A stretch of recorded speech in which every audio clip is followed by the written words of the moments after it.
Hello, this is Pat Moore. This is my 5-minute presentation for the Prevention Holy Grail, the cause of addiction in plain sight. This is the kind of research where we can possibly put an end to substance abuse in a couple of generations, perhaps end addiction altogether. For more detail beyond this 5 minutes, please see my website for my journal articles and the book I published. The website is prehabmap.com, prehabmapp.com. Okay, so this is the discovery. Addiction does not kill. Gaps in our affective risk response system do. Our affective risk response system explains why we do the things we do. It has been applied to pilots, to doctors, to lawyers, many professionals, marketing, financial world, sports. Every car salesman knows these kind of factors. They've not been applied successfully to addiction or drug use until now. This means we can overcome a major problem in the drug addiction prevention and treatment world. We no longer have to wait for symptoms in order to diagnose. Waiting for symptoms in order to diagnose is bad medicine. Prevention and treatment programs that don't understand this discovery are causing harm. So what is the exact cause of addiction?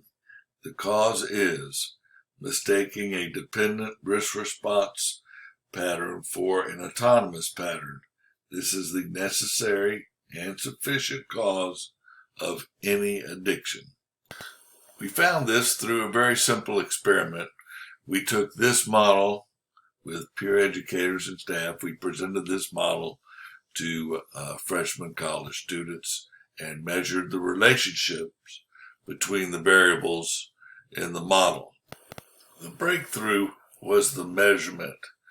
How do we get a longitudinal measurement over time that measures direction of risk, velocity of risk, and magnitude of risk? We did this by asking these 3 questions and then combining these answers into one variable. We then compared our frequency distribution to a well-known frequency distribution from an assessment called audit that's been done for decades by the World Health Organization.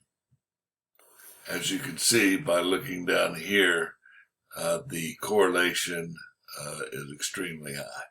And here's an example of the raw data. This is data from the intervention group where we literally, by using the TAV variable, find the 92 students that fit. Not only did we identify the high risk, but we intervened on them as evidenced by their score. And for a field of all different kinds of comments and scores and student experiences, this graph gives you the TAV, gender, age, and who presented, along with student comments.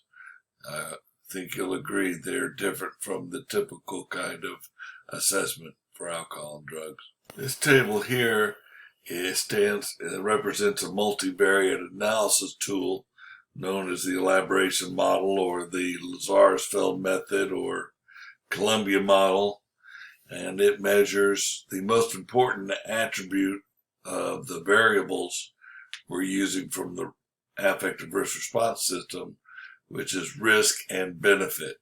Arranged in this way with the stages and the data underlying the stages, it tells us everything we want to know. The big surprise with this model is that we could not explain why 75% of our samples never get past stage 1. We don't know what they're doing with their risk response factors. We had ignored them more or less. They fit into the model, but they only fit in here. They didn't fit in over here. We know this process very well, but we don't know how to explain a high benefit, low risk process, which a majority of the students were saying they had. So the big breakthrough is these students habituate at stage 4, these students habituate in stage 0. Thank you for your time. I hope we can work together.